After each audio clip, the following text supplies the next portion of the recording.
Apreciados amigos y hermanos, un saludo para ustedes, especialmente para aquellos que nos sintonizan semana tras semana este programa. La verdad que nos permite aceptar de ustedes esos comentarios, esas preguntas, inquietudes que nos ayudan a continuar dando un contenido cada semana diferente y, por supuesto, importantes preguntas que se hacen. Así que agradecemos mucho su sintonía. Yo estoy junto al pastor Esteban Bor. Pastor, bienvenido al programa. Siempre un honor tenerlo aquí. Y vamos a estar en un programa interesante, tenemos preguntas muy buenas, pero antes de entrar en las preguntas, voy a pedirle que nos dirija en oración para que Dios nos dirija. Con mucho gusto. Nuestro querido Dios, gracias te damos por el privilegio a través de este medio de contestar algunas preguntas que inquietan a aquellos que nos las han enviado. Pedimos tu sabiduría, la compañía de tu Santo Espíritu, para que podamos contestar acertadamente estas preguntas, conforme a tu santo libro, la palabra de Dios. Contamos pues con la promesa de la presencia de Jesús. Amén. Y reclamamos esa promesa en su nombre. Amén. Amén. Amén. Amén. Hoy, pastor, tenemos una pregunta que nos llega desde mi país, desde Ecuador, de un paisano. Saludos para Cristian desde Ecuador y dice lo siguiente. Tengo estas preguntas. Si se lleva el evangelio a una pareja que convive sin haberse casado y la mujer decide bautizarse, pero el hombre no y tampoco desea casarse, ¿hay algún sustento bíblico para bautizar a la mujer en esa condición? ¿Es posible bautizar bajo el principio de misericordia y no sacrificio? Gracias por contestar esta pregunta. Listo, agradecemos mucho a Cristian por esta pregunta, una pregunta muy interesante y por supuesto es un caso bastante delicado, ya que vemos que es una persona que quiere tomar ese paso de dar su vida a Cristo, de entregarse públicamente, de dar a conocer que ya ama al Señor, pero hay un impedimento donde el no estar casada le impide tomar ese paso, ya que estaríamos bautizando a alguien que está en fornicación. Pastor, ¿qué podemos decir al respecto sobre este asunto? Bueno, vamos a explicar cuál es el caso para que quede absolutamente claro en las mentes de los que están viendo el programa. Este caso se trata de una mujer y un hombre que viven juntos, pero que no se casaron. En algún momento la mujer conoció el mensaje y decidió bautizarse. Sí. Ella quiere bautizarse, pero él no. Así es. Y ella quiere casarse, según entiendo, y él no. Está bien que ella se bautice.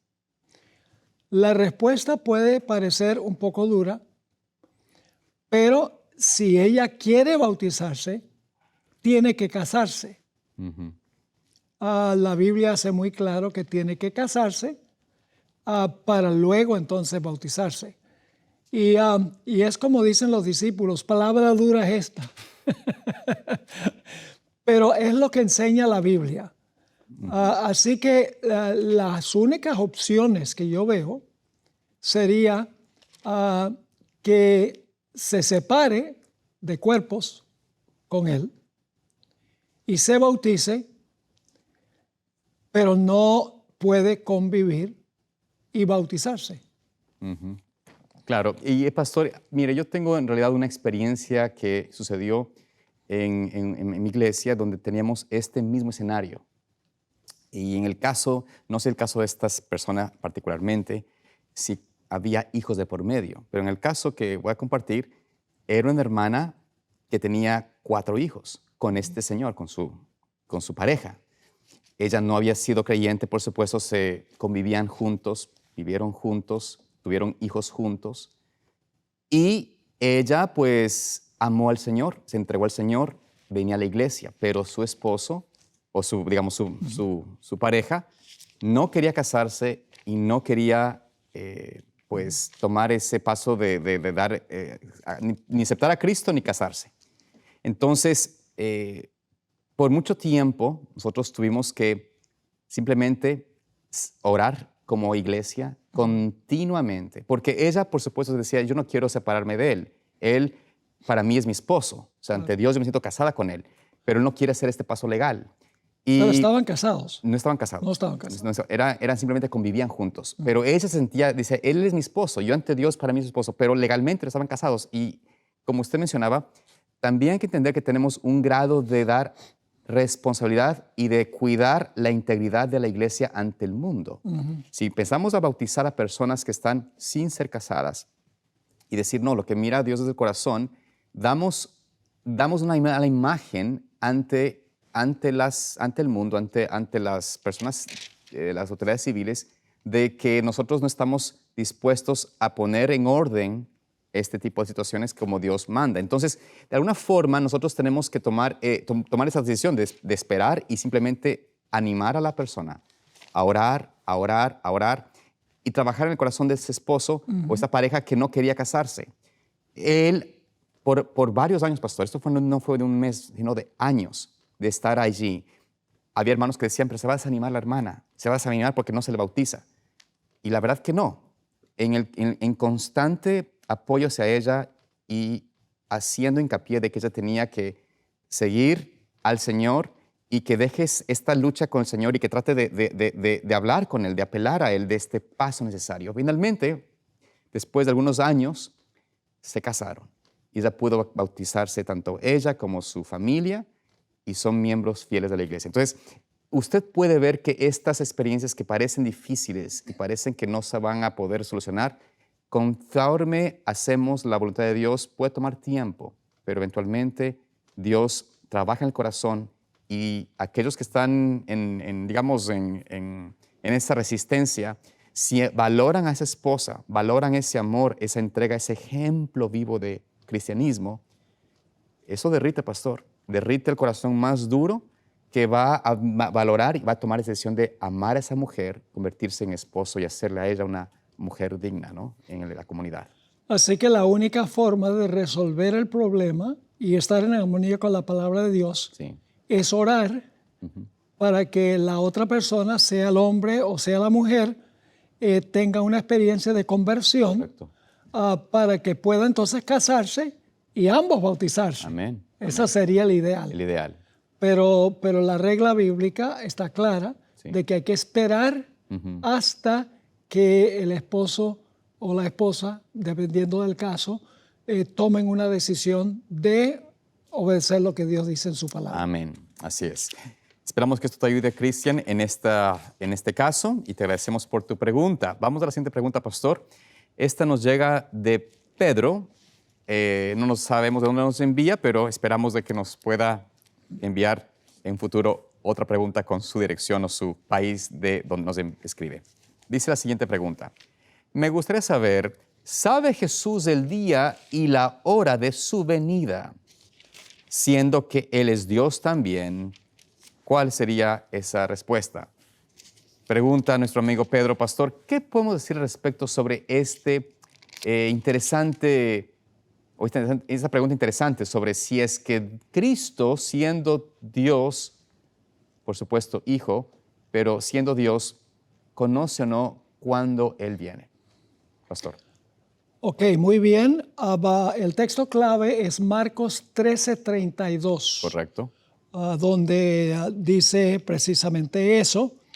Y hay que recordar que Marcos 13:32 es el discurso que dio Jesús en el Monte de los Olivos, que se haya registrado en Mateo 24 y en Lucas 21. Correcto. Ahora, quiere decir que Jesús todavía estaba en este planeta y todavía había escogido vivir como un ser humano. El Señor Jesucristo, cuando estaba en la tierra, sabía las cosas porque el Padre se las revelaba. Él nunca usó su propio poder divino, sencillamente dependió del Padre. Así es. Eso es importante porque el texto dice, pero de aquel día y de la hora nadie sabe, presente. Nadie sabe, presente. Ni aun los ángeles que están en el cielo, ni el Hijo, sino el Padre. Jesús estaba en la tierra, dice, ni el Hijo sabe, Así es. No dice que no sabrá, dice que no sabe. Ujú. Algunas personas enseñan que cuando Jesús fue al cielo, recuperó de su Padre los poderes que había tenido antes de que se encarnara. Así que hay dos posibilidades.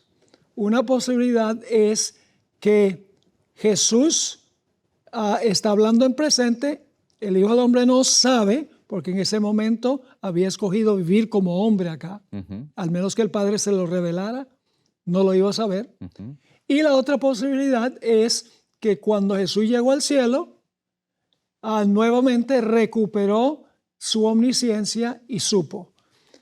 Pero al fin y al cabo es una pregunta, como diríamos, una pregunta de curiosidad, pero en realidad no tiene nada que ver con la salvación. Ni afecta la salvación. Ni afecta salvación, ni afecta la venida de Jesús. Es una curiosidad, podríamos decir, pero yo creo que esas son las posibilidades que hay para contestar esta pregunta. Muy bien, pastor. Gracias por esta pregunta. Como usted menciona, una pregunta que nos llama la curiosidad, pero más importante es entender de que el Señor Jesucristo está trabajando en este momento por nosotros para darnos esa oportunidad de ser transformados por su gracia. Está haciendo todo en favor nuestro para que delante del Padre podamos estar cubiertos con su justicia y que podamos poder ser hallados dignos de estar con Él cuando Él venga. Y que Cristo quiere estar con su pueblo, no hay duda al respecto.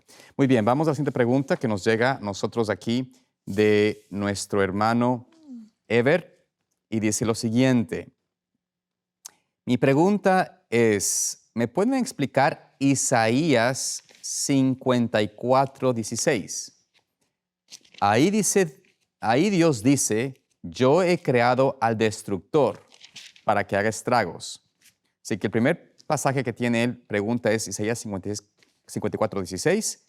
Y luego dice, y el otro pasaje que tiene su inquietud es en 1 Corintios 5:5, donde el apóstol Pablo dice, entregué a ese hombre Satanás para destrucción de su naturaleza pecaminosa, a fin de que su espíritu sea salvo en el día del Señor.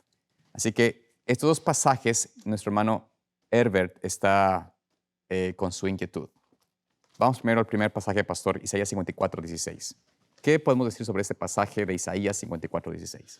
Bueno, vamos a leer el versículo primero. Por supuesto. Dice, he aquí, está hablando aquí Dios, he aquí que yo hice al herrero que sopla las ascuas en el fuego y que saca la herramienta para su obra, y yo he creado al destruidor para destruir. ¿Qué pasaje o qué nos dice este pasaje, pastor, en cuanto a este concepto? Tal vez el hermano está pensando, Dios crea al que destruye, Dios crea al destructor. ¿Y quién es destructor? ¿Será el enemigo? Bueno, ¿qué nos dice pastor al respecto? Bueno, en realidad el texto, lo que está diciendo el texto es que Dios ha creado Sí. al que va a destruir. Entonces la gente dice, ¿y por qué es que Dios crea a alguien que va a destruir? Dios no lo creó ni lo obligó para destruir. Dios lo creó sabiendo que iba a destruir, pero esa persona escogió destruir. Claro. No sé si me estoy explicando. Sí. Dios en su omnisciencia sabía que cuando creó a ese individuo iba a destruir. Pero no fue Dios el que lo obligó a destruir. Dios sabía que iba a destruir, pero Dios no lo obligó a hacerlo. En otras palabras, Dios está expresando en su omnisciencia que una persona que Él creó iba a escoger destruir. No sé si me explico. Claro, o no. pastor. De hecho, está hablando básicamente del libre albedrío. Correcto. Dios es responsable de toda vida. O sea, Él es el creador de la vida. Da vida a buenos y a malos. Pero no es que Él crea malos con el propósito de que sean malos. Él da la vida. El que escoge es el ser humano. Escoge el camino de perdición, de destrucción, y por ende es como este personaje o esta persona de destrucción pues termina siendo destructor porque escogió por sí mismo. Dios no está creándolo para ese propósito. Sí. Podríamos dar un par de ejemplos bíblicos. Ujú, Dios creó a Nabucodonosor, ujú, ¿correcto? correcto. Y Dios obligó a Nabucodonosor a llevar cautivo al pueblo de Israel. No, No, no, ¿sabía Dios que iba a llevar cautivo a claro, Israel? claro, ¿Desde la eternidad lo sabía Dios? claro. Claro. Dios sabía lo que Nabucodonosor iba a escoger. Ujú, Y por eso es que Dios dijo que Nabucodonosor era su siervo. claro, Otro ejemplo, Tito, quien destruyó a Jerusalén en el año 70. claro. La Biblia dice que Israel se destruyó a sí mismo. Ujú, En algunos lugares dice que Dios destruyó a Jerusalén. Y en otros lugares dice que Tito destruyó a Jerusalén. Entonces, ¿cuál de los tres es cierto? ¿Fue Dios el que destruyó a Jerusalén? mm, ¿Fueron ellos los que destruyeron Jerusalén? ¿Fue Tito el que destruyó Jerusalén? La respuesta es sí. Dios sabía que Tito mm, iba a destruir a Jerusalén, pero Jerusalén se destruyó a sí mismo por las decisiones que tomó. claro. En otras palabras, Dios no dijo, yo te voy a crear para que tú destruyas. No, Pero Dios sabía que a una persona que iba a crear iba a destruir. por supuesto. Así que no debemos pensar que Dios obra de esa manera. Ahora, algunas personas dicen, ¿y por qué si Dios sabía que iba a destruir, Porque no lo... por qué lo creó? Ujú, La respuesta es que Dios respeta el libre albedrío. exactamente. Si Dios creara seres que solamente le pueden decir que sí, no está respetando el libre albedrío. Porque el libre albedrío significa que tú puedes escoger sí o puedes escoger no. Correcto. Pero la responsabilidad no es de Dios. La responsabilidad es tuya. Absolutamente, pastor. Y de esta forma uno puede entender por qué en la historia de la humanidad, Alejandro Magno, los emperadores romanos, Napoleón, Hitler, hombres que muchos de ellos hicieron cosas terribles, agentes de Satanás, agentes del enemigo, destructores masivos, etc. Estos hombres, el Señor no los crea para ese propósito, como usted lo menciona. La elección de ellos es lo que ellos les lleva a llegar a ser ese tipo de personas. Correcto. Pero Dios, para quienes dicen, bueno, Señor, ¿por qué permite esas cosas? Bueno, Dios traerá toda obra a juicio. A cada uno pagará de acuerdo a sus obras, ¿no? Así que ese punto del libre albedrío es clave para entender este pasaje, entender de que Dios da vida, pero a la final quien escoge es la persona. Y además de eso, lo que Dios permite se le atribuye a Dios, aunque Dios no lo hizo. Así es. Tomemos, por ejemplo, 2 Tesalonicenses 2 dice que Dios les manda operación de error para que crean la mentira. Así es. ¡Wow! ¿Dios manda eso? Entonces, Dios es un Dios que hace eso, que les manda una operación de error para que crean la mentira. No, Dios sencillamente está diciendo que Él les reveló la verdad y ellos, por su elección propia, creyeron la mentira. Claro. Es como lo que pasó con Faraón. Faraón dice que Faraón endureció su corazón, Ujú, pero también dice que Dios endureció el corazón de Faraón. claro. ¿Quién endureció el corazón de Faraón? Él, Dios lo creó, claro. pero Dios lo creó para que endureciera su corazón. No, ¿Sabía Dios que iba a endurecer su corazón? por supuesto. ¿Y sabía que Dios iba a poderlo usar Claro. para su honra y su gloria? Correcto. Claro que sí. En el libro de Job es un ejemplo clásico. Ujú, Al principio del libro dice que Dios le dijo a Satanás, yo quito mi protección de Correcto. Job y tú puedes hacer lo que quieras con él solo, no le quites la vida. ujú, ¿Sabía Dios que lo que Satanás iba a hacer? sí. Claro que lo sabía. Pero Dios le quitó la protección. ¿Lo hizo Dios? No, lo hizo Satanás. Pero lo interesante es que al final del libro dice todas las calamidades que Dios trajo sobre Job. Entonces, lo que Dios permite se le atribuye a él, aunque él no lo hizo, sino la gente por su libre albedrío lo hizo. Amén, pastor. Gracias por esa explicación y creo que esto nos ayuda a comprender estos pasajes o estas experiencias que son difíciles. En cuanto a la segunda pregunta de nuestro hermano Herbert, notamos el pasaje de 1 de Corintios. Ahora, para entender este versículo, es importante leer desde el versículo 1 en adelante. Voy a leerlo, pastor, desde el versículo 1 del capítulo 5 hasta el versículo 5, para que entendamos el concepto de lo que está aquí hablando, ya que este versículo aislado no nos hace mucho sentido o es un poco confuso. Dice la palabra de Dios. 1 de Corintios 5, 1 al 5. De cierto se oye que hay entre vosotros fornicación, y tal fornicación cual ni aún se nombra entre los gentiles, tanto que alguno tiene la mujer de su padre. Y vosotros estáis envanecidos. ¿No debierais más bien haberos lamentado para que fuese quitado de en medio de vosotros el que cometió tal acción? Ciertamente yo, como ausente en cuerpo, pero presente en espíritu, ya como presente juzgado al que tal cosa ha hecho. En el nombre de nuestro Señor Jesucristo, reunidos vosotros y mi espíritu con el poder de nuestro Señor Jesucristo, el tal se ha entregado a Satanás para destrucción de la carne, a fin de que el espíritu sea salvo en el día del Señor. Aquí vemos mejor entender a qué se refiere el apóstol Pablo. Pastor, ¿qué nos está diciendo aquí el apóstol Pablo en cuanto a entregar a Satanás para la destrucción de su cuerpo? El apóstol Pablo está hablando de la disciplina eclesiástica. Correcto. Aquí.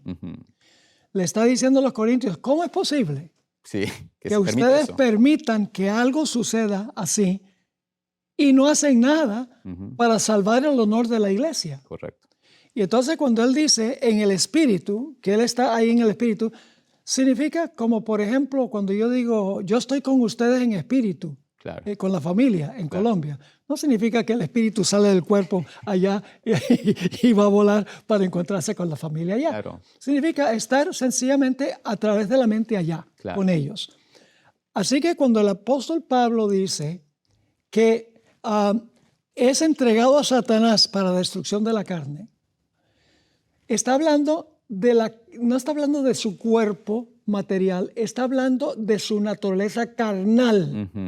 Está hablando, porque el apóstol Pablo usa la palabra carne para referirse a nuestra naturaleza pecaminosa. Es decir, entregarlo a Satanás significa que él vea la seriedad de su pecado. Por supuesto. Y como resultado de ver la seriedad de su pecado, la carne sea crucificada, por así decirlo, para que su espíritu, que significa cuando sea transformado, cuando Cristo venga, sea salvo en el día del Señor. Es decir, el propósito es la disciplina eclesiástica. Correcto. Que se menciona aquí. Y es una disciplina redentiva, o sea, no hacer nada, y aquí es un llamado a nuestro tiempo también, pastor. En las iglesias a veces pasamos por alto terribles faltas de moralidad, de ética en el pueblo de Dios, y Dios nos da este parámetro de disciplina eclesiástica con el fin de resguardar el nombre de la iglesia, dar cuenta a las personas de que el pecado y pecados abiertos, pecados que se conocen públicos, deben ser puestos en disciplina con el fin de redimir a la persona. Exacto. Saber de que está en contra de Cristo, en contra de la iglesia, y que el deseo es de que él se arrepienta, deje ese pecado y vuelva al Señor y, por supuesto, haga ese acto de pedir perdón, arrepentirse y cambiar y dejar ese camino de perdición. Absolutamente correcto. El tema central no es el estado de los muertos. Por supuesto. El tema central es la disciplina eclesiástica para que la persona tome conciencia de la seriedad de su pecado. Perfecto. Y pueda reintegrarse y ser salvo en el día del Señor. Amén. Y ese es el propósito de toda disciplina eclesiástica, amén. Redención. Amados hermanos, agradecemos mucho su sintonía. Nuevamente estamos agradecidos que Dios los continúe guiando y compartiendo, apoyando este ministerio. Apreciamos mucho sus oraciones, sus contribuciones financieras que nos ayudan a seguir adelante en esta obra de Dios. Que Dios los acompañe y les guarde.